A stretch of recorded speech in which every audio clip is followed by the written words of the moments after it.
በነገራችን ላይ ለረጅም ጊዜ ይህንን ዳይት ፕላን ወይ ደግሞ ኪቶ ዳይት ፕላንን ተጠቀሟ ምክንያት በህይወቷ ያለፈ የህንድ አክትረስ መኖሯ ኢንዲያን ታይምስ መጽሔት ከዚህ በፊት ማሳተሙን ከዌት ሎስ አንጻር በጣም ፈጣን የሆነ የክብደት መቀነስ ለውጥ ልናመጣበት እንችላለን። ሆኖም ግን በጣም ቀላል የማይባሉ ከበባድ የሆኑ ሳይድ ኢፌክቶች አሏል። ለሁሉም አይነት ሰው የማይመከርና በተጨማሪም ደግሞ ለረጅም ጊዜ በተለይ ማክሲመም ከ45 ቀን በላይ ይህ ዳይት ባይደረግ ይመከራል። ለበለጠ ግን ፕሮፌሽናል የሆኑ ዳይቲሽያንን እና ዶክተሮችን አማክራችሁ ዳይቱን ብትጀምሩ ነው እንደኔ ሰጀስት ማድረጋችሁ።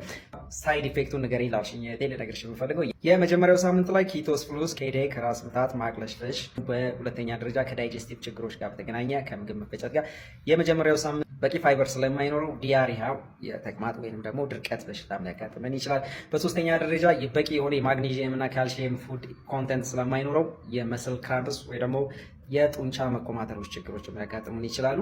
መጥፎ የአፍ ጠረን፣ ኒውትሪንት ዴፊሽንሲ፣ ፊትን የክብደት መጠን በፍጥነት የመመለስ ፕሮባቢሊቲው ከፍተኛ ነው። ታዲያ ይህንን ዳይት ፕላን በፍጹም እንዲጠቀሙ የማይመከር ብዙ ሰዎች አሉ። በተለይ የሚያጠቡና እርጉዝ ሴቶች፣ ሃይ ኢንቴንሲቲ አትሌቶች፣ ኩላሊትና ከጉበት ጋር ችግር ያለባቸው ሰዎች፣ ዲያቤቲክ የሆኑ ሰው ሃርቫርድ ዩኒቨርሲቲ ይዞት በወጣው መረጃ መሰረት ለልባችንም ጭምር በጣም አደገኛ የሆነ ኪቶ ዳይት ፕላን ነው።